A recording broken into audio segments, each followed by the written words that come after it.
Muy buenos días, cuerpo, mente, mundo. Soy José Antonio desde Radio Buñol, nuevo programa. Bueno, pues hoy os voy a hablar de algo que espero que os guste. Vamos a hablar un poco de las plantas medicinales. Cómo nos curan las plantas.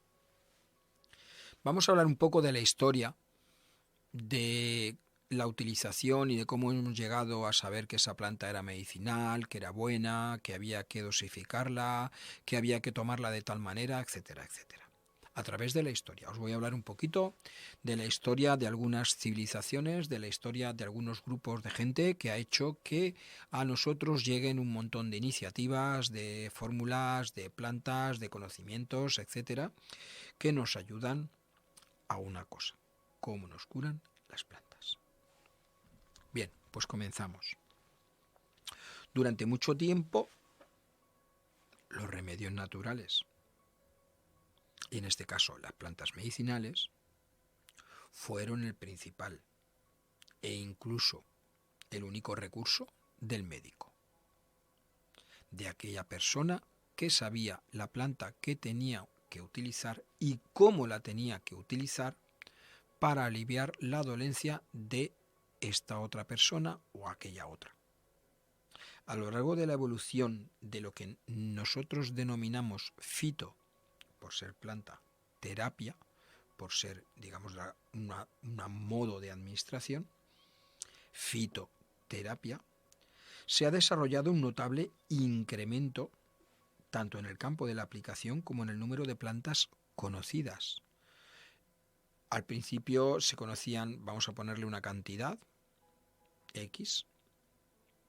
Con el paso del tiempo esa cantidad fue aumentando, se conocían más plantas. Con el paso del tiempo, pues unas plantas, por ejemplo, de Asia, como el ginseng, muchas que vienen de allí, se han implementado ya aquí, se pueden adquirir, se están consumiendo. O sea, todo eso, todo ese conocimiento de plantas se va incrementando, pero a pasos agigantados. Además, actualmente asistimos a un alto interés en todas estas plantas, en todos estos recursos naturales, en sus efectos, sus formas de preparación y su modo de empleo. Los remedios a base de plantas presentan muchas ventajas frente a los remedios químicos que podemos encontrar en la farmacia. El efecto de todas estas plantas, todos estos remedios naturales, se basa en los principios activos. Principios activos es toda esa sustancia que contiene la planta que puede aliviarnos de nuestro mal. Equilibrados por la síntesis de diversas sustancias y sus conexiones. Es decir, por ejemplo, una planta puede tener distintos elementos dentro de sí, alcaloides, tal, para acá, para allá. Bueno, pues todo eso es un conjunto de sustancias que interactúan y nos generan un beneficio. Muchos de los productos químicos también tienen esas propiedades, pero en algunos casos es muy difícil que ese conjunto que contiene naturalmente la planta se pueda hacer artificialmente en el medicamento. Por ello, algunas veces sí, productos químicos nos pueden aliviar, pero una planta nos puede resultar mucho más beneficiosa. Sin embargo, también hay que decir que las sustancias naturales no son siempre las más apropiadas para todas las situaciones o enfermedades. Siempre ha de ser un médico quien determine el tratamiento a seguir. El conjunto de los cuidados del enfermo deberá desarrollarse bajo su control. En el caso de que estemos enfermos, pero si estamos sanos siempre podemos compensar un poquito, pues por ejemplo reforzar nuestro sistema inmunológico, darle un poco más de material del que necesita nuestro cerebro, más energía a nuestro cuerpo. Todo eso sí que lo podemos ir haciendo. Pero cuando tenemos una enfermedad, es bueno ir al médico y que el médico nos diga, que hay médicos naturalistas, lo que nosotros necesitamos y cómo no lo tenemos que tomar. Eso es muy importante. ¿Vale? Os lo he dicho antes, una planta medicinal tiene su efecto, su forma de administración y su modo de empleo. Bueno, pues hablaremos del cultivo de plantas medicinales, propiedades, efectos, preparados. Incluso tenemos que tener claro que, por ejemplo, si tenemos plantas medicinales que cogemos del entorno, cuál es el secado, el proceso del secado, el proceso de conservación, cuáles son las distintas partes que se emplean, porque no se emplea solamente la planta entera, hay muchas veces que solamente vamos a emplear la raíz, o el tallo, o las hojas, o la flor, o el fruto. También tenemos que tener en cuenta la época de recolección. No es lo mismo, por ejemplo, recolectar una planta a cierta hora del día que a otra. No es lo mismo una temporada que la otra. No es lo mismo recolectar una planta cuando tiene flor que cuando no la tiene. ¿Por qué? Porque las sustancias activas, como son los aceites, las esencias, los mucílagos, etcétera, tenemos que saber cuándo son más apropiados y están mejor en la planta. Y eso nos lo da toda esa época de recolección. Vale, entonces todo eso hay que tenerlo en cuenta. Vamos a empezar por explicar un poco algo de la historia de la fitoterapia, de las plantas medicinales, de cómo se aplicaron a lo largo de la historia en distintas culturas y cómo han llegado hasta nosotros. Empecemos por una sociedad, yo creo, súper conocida, además despierta mucho interés. La medicina natural en Egipto. Hablamos de pirámides, de faraones, Egipto. Bueno, pues vamos a meternos un poco en este tema aquí. Nos han llegado numerosos vestigios, sobre todo de algunos autores, a través de los papiros.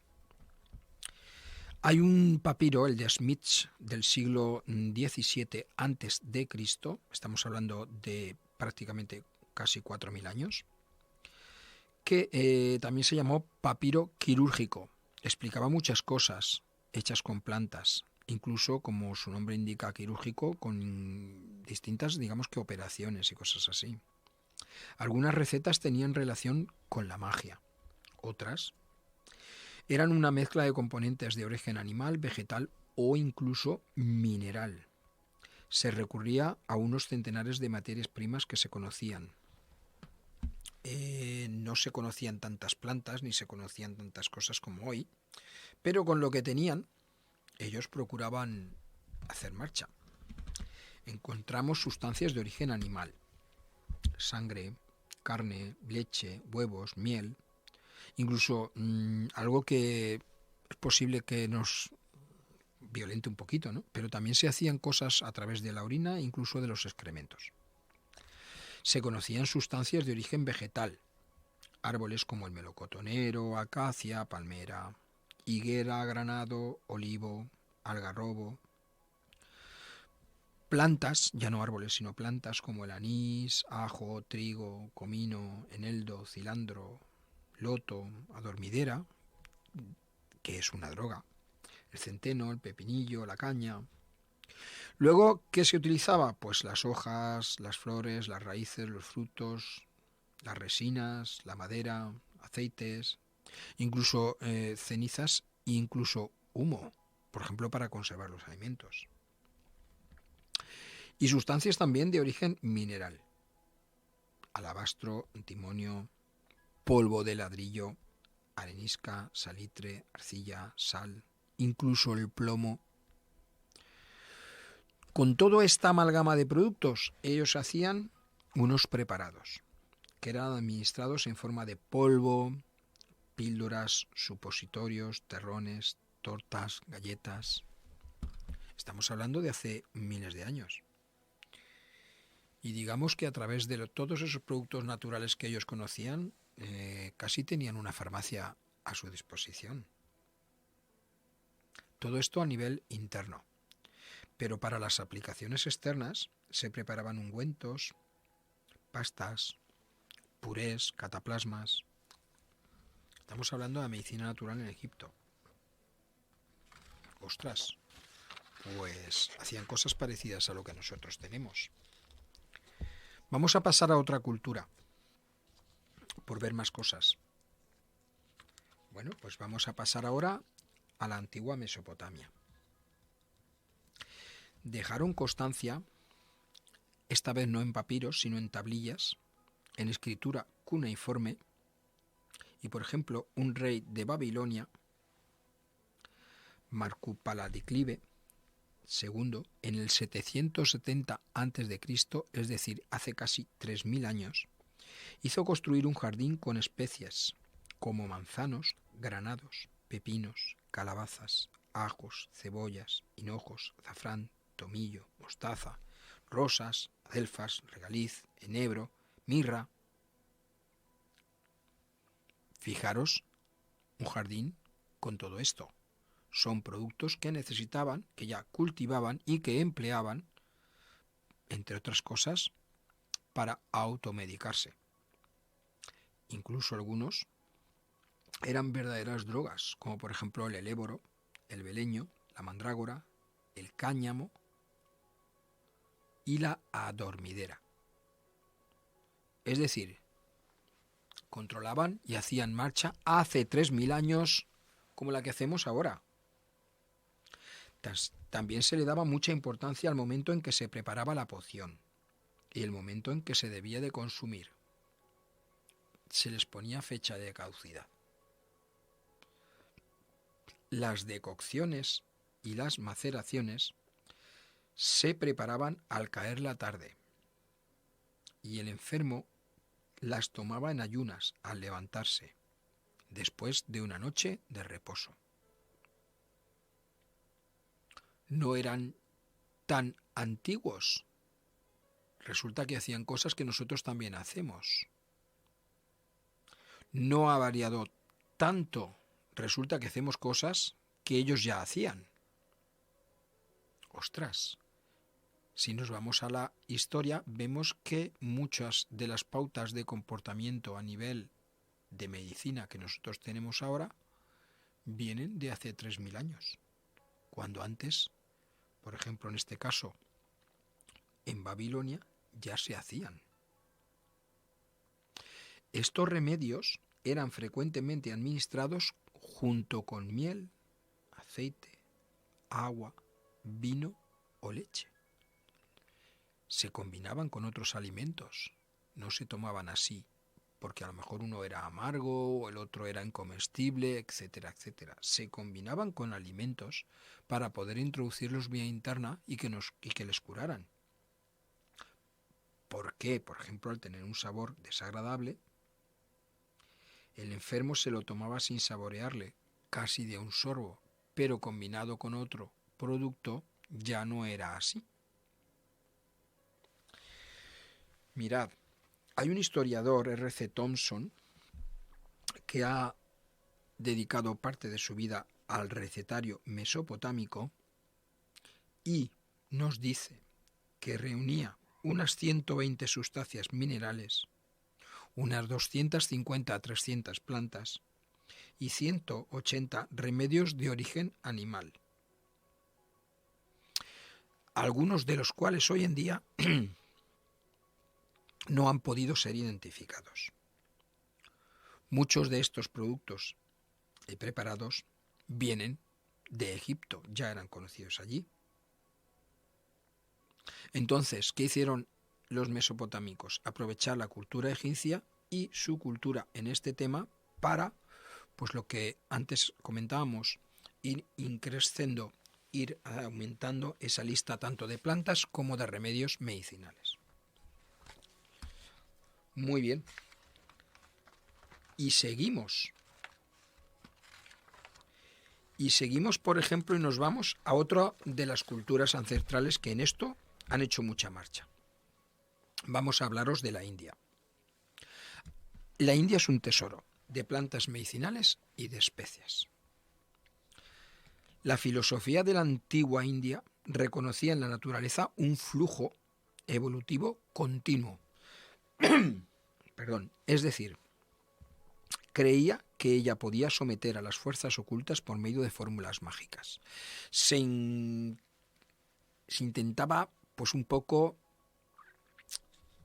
meter todo lo que antes hemos conocido de culturas como la mesopotámica o la egipcia, con un poco del esoterismo, del mundo mágico, un poco de la creencia, religión, etc. Su objetivo principal es prolongar la vida humana, y por ello era muy importante el conocimiento de los productos medicinales, que se llamaban upaji. El territorio proporcionaba un número incalculable de plantas medicinales, muchas de las cuales están puestas en los preparados y aún no las sabemos cuáles son. Los remedios son de dos tipos: purgativos o vomitivos y calmantes. Los remedios que se tomaban vía oral se ingerían con mantequilla clarificada, miel o aceite de sésamo. Otros en forma de píldoras o en polvo, al que se le añadían azúcar. También se introducía el remedio en el cuerpo por medio de un tubo o insuflador. El bauj es un estupefaciente a base de cáñamo conocidos por los arios. El manual de medicina de Bhagavata ya presentaba una especie de narcótico y el manuscrito de Bower incluye un cántico sobre los efectos medicinales del ajo. Vemos otra forma en otra cultura de ver las cosas a nivel de plantas medicinales. Están implementando no solamente lo que hemos visto en la cultura egipcia y cultura mesopotámica, sino que además están metiendo una serie de factores a nivel esotérico, a nivel de concienciación, un punto más allá. Aquí vemos cómo se desarrollaban muchas de sus cosas a través de las drogas, ¿vale? Las drogas indias se han conocido en toda Asia, figuran en los formularios de medicina de media Europa y se consumen muchas de sus especies y productos muy importantes para la medicina. Nosotros cuando compramos canela, cuando compramos pues todo eso, gran parte de eso viene de allí, incluso se habló de la ruta de las especias y cosas así. Entonces, pues esta gente lo que hacía era tener un conocimiento de estas cosas mucho más avanzado que el de las otras culturas que hemos visto anteriormente, y que lo que nos da es una oportunidad de conocer más cosas. ¿Vale? Podemos hablar de alcarabea, pimienta, cardamomo, jengibre, clavo, nuez moscada, madera de sándalo, resina de benjuí, cáñamo, aceite de ricino, de sésamo, aloe, raíz de gargaria, caña de azúcar, o sea, un montón de productos que nos vienen de la parte de la India. Sí que es verdad que todos estos productos, pues en algunas combinaciones y algunos preparados, ellos metían un poco el mundo esotérico, el mundo de la magia y tal, pero bueno, están ahí, ¿vale? Ellos los utilizaban de otra forma. Seguimos, por ejemplo, vámonos al lado, vámonos a la cultura china. Aquí hemos ido increciendo. ¿Veis lo que os comentaba al principio? Nosotros conectamos y tenemos claro una información sobre ciertas plantas, pero esa información va subiendo de forma gradual. Conforme vemos, por ejemplo, una cultura tras otra y a lo largo de la historia, vemos que cada cultura ha ido sumando, no ha ido restando. Ahora vamos con la China. En China, junto a la acupuntura, la farmacología o ciencia de las drogas medicinales era la más usada. Aquí vemos la fitoterapia en un escalón muy alto. Se crea firmemente que la naturaleza tiene oculto un remedio apropiado para cada tipo de mal. Es decir, tienes algo, yo sé que la naturaleza proporciona algo para curarte. Y ahora voy a averiguar qué es. Ello acumuló a lo largo de los años y los siglos una obra medicinal increíble. La medicina moderna debe a esto muchas de sus plantas y remedios, como por ejemplo el ruibarbo, el alcanfor, la fecherina, el anís estrellado, el ginseng, el té, Todo esto proviene de allí, de China. El Tratado de Farmacología Pen Sao Kangmon contiene 1816 fórmulas que se preparaban a base de 1871 sustancias principalmente vegetales. O sea, ya no es lo que hemos visto hasta ahora, es muchísimo más, muchísimo más. Los medicamentos se tomaban en decocciones, en tisanas, en mezclas de las dos. Se tomaban en polvos, píldoras, cataplasmas, supositorios, ungüentos. Las plantas más utilizadas son las más conocidas en Europa, como el acoro, la bardana, el estragón, la alcarabea, la genciana, el regaliz, la nuez, el llantén, el melocotón. Habían otras, digamos, plantas o preparados como el opio, que es el látex desecado de cápsulas de adormidera, aún no maduras, que se utilizaban, por ejemplo, contra la disentería, la diarrea. El opio no llegó a fumarse hasta el siglo XVI. Entonces, anteriormente se conocía, pero se le habían dado otros usos, no tan malos.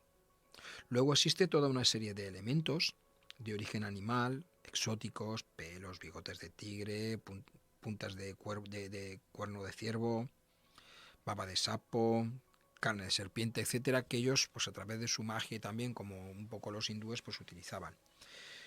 Pero tenían un montón de conocimiento de plantas, de preparaciones, de fórmulas, etcétera. También recurren con frecuencia a órganos y secreciones humanas. Se disponía de la vacuna contra la viruela ya desde hace siglos. No es imposible que la ciencia médica moderna, es decir, el hoy, nos explique en parte las bases y la organoterapia china aplicada. Hemos visto algunas culturas, 4 de las cuales son las más antiguas y las que, digamos, que a su alrededor han tenido un poco de misterio. Bien. Ahora vámonos a la parte de lo que ha pasado en Europa. Los médicos antiguos preparaban sus remedios con las sustancias que les suministraban los herboristas, que se llamaban rizotomas, y los mercaderes, que se llamaban farmacopolas. Aquí en Europa algunos eran farsantes, que preparaban pociones mágicas, filtros de amor, venenos, etc. Pero la mayoría se dedicaban a las plantas medicinales, dejando numerosos croquis, esquemas, descripciones, indicaciones. Por ejemplo, Hipócrates, llamado desde la Edad Media el padre de la medicina, aún en nuestros siglos sigue siendo el símbolo de la medicina. Las reglas y el juramento de Hipócrates está muy en fase ahora mismo. La ética médica continúa en vigor y los futuros médicos siguen pronunciando el juramento hipocrático. Hipócrates sostenía que las funciones fisiológicas dependen del equilibrio entre los 4 principales elementos: tierra, agua, fuego y aire, representados en nuestro cuerpo por los humores, la sangre, la flema, la bilis amarilla y la bilis negra. Sus escritos reseñan una serie de plantas y drogas medicinales con algunos narcóticos como el opio, la belladona, el beleño, la mandrágora. Y los médicos griegos se hicieron famosos por sus escritos en todos los países mediterráneos, incluida Roma. Claudio Galeno nació en Pérgamo, en Asia Menor, y fue el médico personal de Marco Aurelio, emperador romano. Se inspiró en la obra de Hipócrates, a la que añadió su propio conocimiento, recogido en 11 escritos. Conocía un asombroso número de plantas medicinales y fue fundador de una rama de la medicina, la ganélica, la ciencia de las materias medicinales y sus preparados. Las formas activas de los medicamentos galénicos recuerdan aún hoy su nombre. Seguimos, por ejemplo, con Pedanio Dioscórides, otro médico griego que era médico militar, aunque en el ejército de Nerón, es decir, en Roma. Recogió plantas medicinales en numerosos países de la cuenca mediterránea y alrededor del año 78 a.C. reunió en sus 5 tomos de su materia médica toda la información que había acumulado en relación con las plantas medicinales y su utilización. Una obra inmensa que alcanzó amplia difusión y se convirtió en el principal manual de farmacopea durante toda la Edad Media y el Renacimiento. El texto de Dioscórides describe unas 600 plantas medicinales, unos 90 minerales y alrededor de 30 sustancias de origen animal. La obra fue traducida por primera vez al árabe en el siglo IX, en el Bagdad abasí. Aquí es donde empieza otro punto más de la historia de la fitoterapia. En el siglo siguiente, el emperador Constantino envió el libro al califa cordobés Abderramán III como presente. Entonces, vamos a pasar ahora a los grandes médicos árabes. El primer musulmán en aprovecharse de estas traducciones de este libro fue Racés, en el año 895 al 925, del norte de Persia, médico y profesor en el Hospital de Bagdad, destacado clínico de primera categoría en sus diagnosis y terapeuta casi infalible. Nos dejó numerosos escritos. Después, el más grande médico árabe fue Avicena, que se llamaba Am Ali Ibn Sina. Nació en el 980 hasta el 1037. Se dedicó al estudio, lógica, geometría, metafísica, filosofía, medicina, astronomía. Es lo que se puede denominar un superdotado. A sus 17 años ya era un gran médico. Y en 7 años de estancia en Isfahán, Irán, concluyó su libro, su obra, Canon de la Medicina, en lengua árabe, describiendo justo en el segundo volumen los remedios más eficaces de su época. 811 productos vegetales y minerales explicando los efectos sobre el organismo. Volvemos otra vez a lo mismo. Hemos visto cómo esa lista de plantas medicinales, ese conocimiento va subiendo. Dioscórides 650, Avicena te llega a los más de 800. Además, un montón de productos como el mercurio, alcanfor, ruibarbo, hojas de sena, espliego, manzanillas. Introdujo, muy importante, introdujo la cura con glucosa, por medio de frutos con gran contenido en azúcar. Utilizó un gran número de medicamentos compuestos, aplicados en apósitos, compresas, lavativas, ampollas y masajes.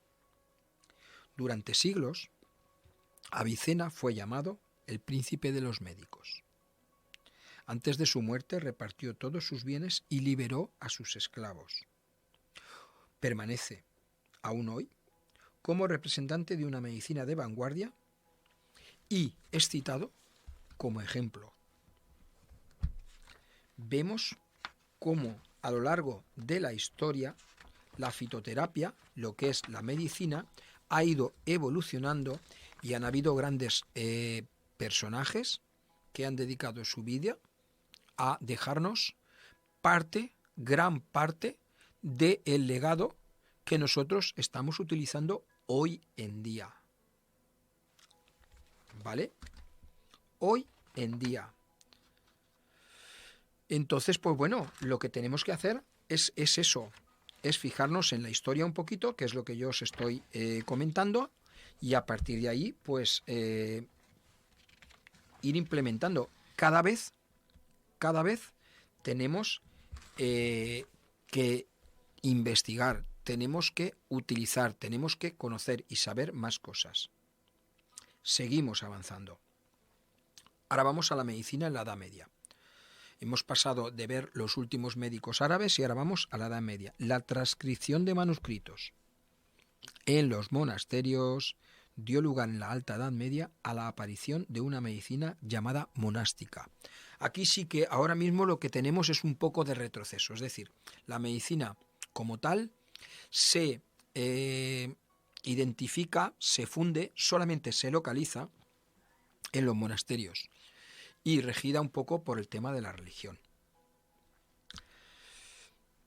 Esta medicina llamada monástica pues, está basada en recopilaciones de escritos referentes a las virtudes medicinales de las plantas. ¿De quién? Pues de los anteriores médicos y las culturas que han estado pues, ahí innovando.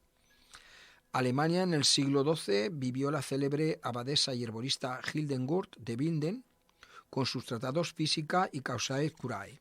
Aparecieron los nombres locales junto a las denominaciones latinas, muy importante. Es decir, si yo le llamo a esto espliego, no solamente lo voy a llamar con el nombre latín, sino que ese espliego en otros casos era lavanda, en otros casos un poco empiezan ya a meterse las denominaciones locales. En Salerno, Italia, nace una escuela de medicina basada en los clásicos de la antigüedad y en la medicina árabe. ¿Veis? Hay algo que ya se está preocupando de mirar atrás, de ver lo que se había hecho y con eso investigar y seguir avanzando. Fue el modelo para las siguientes universidades. De esta escuela es el tratado Regimen Sanitatis Salernitanum, que trata ampliamente de las plantas medicinales. En la región mediterránea era fácil hacerse con estas plantas, pero no pasaba lo mismo, por ejemplo, al norte de los Alpes. Allí donde las plantas podían ser cultivadas era en los monasterios donde se encargaba de ello. Tú no la puedes tener, pero sí la puedes traer, la puedes plantar y la puedes tener de esa forma. Tras el declive de la escuela de Salerno, sus seguidores, conducidos por Arnaud de Villeneuve, fundaron la escuela de Montpellier, con gran número de insignes médicos, como el cirujano Guy de Chauliac, que curó la ceguera del rey de Bohemia. A finales del siglo XII, la herboristería pasó por un periodo ingrato. Se olvidaron las antiguas enseñanzas. Pocos se dedicaron a las ciencias naturales y a la observación directa. En esa época, el comercio de las drogas y productos medicamentos pasaba por Alejandría, Oriente, Florencia y Venecia. Aquí es donde se da un paso atrás. Paso atrás durante varios cientos de años hasta el resurgimiento de la medicina natural en el siglo XIV. En la primera mitad del siglo XIV, Simón de Genes y Mateus Silvaticus revisaron y relacionaron los nombres botánicos árabes y griegos con los latinos, facilitando así la herboristería y poniendo un poco de orden a todo lo que se había desordenado anteriormente. Era mucho el conocimiento que se tenía, pero estaba todo muy enrevesado, unos por aquí, otros por allá. Todo eso lo que hacen estos dos señores es ponerlo en orden. Después tenemos que hablar de dos hechos muy importantes que dieron un golpe de efecto. Es la invención de la imprenta por Gutenberg en 1450 y el descubrimiento de América por Cristóbal Colón en 1492. Entonces se crearon varios herbarios impresos y la importación a Europa de nuevas plantas.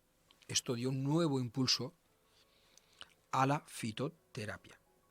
Había una necesidad de contar con una obra que tratara de la cura por medio de plantas y del empleo de remedios vegetales. Esto, digamos que de alguna manera se intenta conseguir en 1484, cuando aparece en Maguncia un herbario escrito anónimo que se llama Herbarius Maguntinae Impressus, que describe las drogas de las boticas con ilustraciones dibujadas a partir de modelos reales. Entonces es cuando ya empieza un poco a salir, digamos que tenerlo más a mano para la gente normal, la gente de pueblo, el poder ver la planta, usos, recetas, etcétera, y verla impresa, saber más o menos identificarla. Algo muy, muy importante. ¿Vale? Tuvo un gran éxito este herbario y condujo a la publicación de otra obra más importante todavía, que es Hortus Sanitatis, Jardín de la Salud. A finales del siglo XIV, principios del XV, se asiste al nacimiento de las bases de un sistema botánico científico. El latín ya deja paso a un sistema botánico, en el que las plantas están totalmente identificadas, una nomenclatura muy acertada y bueno, pues las cosas se van poniendo en orden. Otto Braufels publica en 1530 su obra Herbarium Vivae Icones, un herbario de las plantas de la región de Estrasburgo. Como vemos, empieza a resurgir otra vez todo esto. En 1583, el italiano Andrea Cesalpino publica su gran obra De Plantis Libri, en la que se describe incluso la nutrición y multiplicación de las plantas. Ya no solamente el conocimiento, sino que además nos vamos viendo un poco cómo te vas metiendo en la planta, cómo la vas a hacer, qué es lo que tiene, vas un poco mirando a ver por qué. En esa misma época, en Florencia, se publica la primera farmacopea oficial, muy importante, una lista de remedios y preparados medicinales, que se llama Antidotarium Florentinum. Seguimos y ya nos metemos en el siglo XVI. El más célebre de todos los herbarios es el escrito por el italiano Pier André Mattioli, que llega en 1554 a ser el médico personal del emperador Fernando I. Su principal obra fue un comentario en italiano de los escritos de Dioscórides. Como vemos, Dioscórides todavía sigue sonando, de la cual apareció 10 años más tarde una edición latina ilustrada que fue muy vendida. Ya vemos que hay ilustraciones, no solamente con el texto, ya vemos que se pueden identificar más las plantas, en fin, las cosas se van un poco poniendo en orden.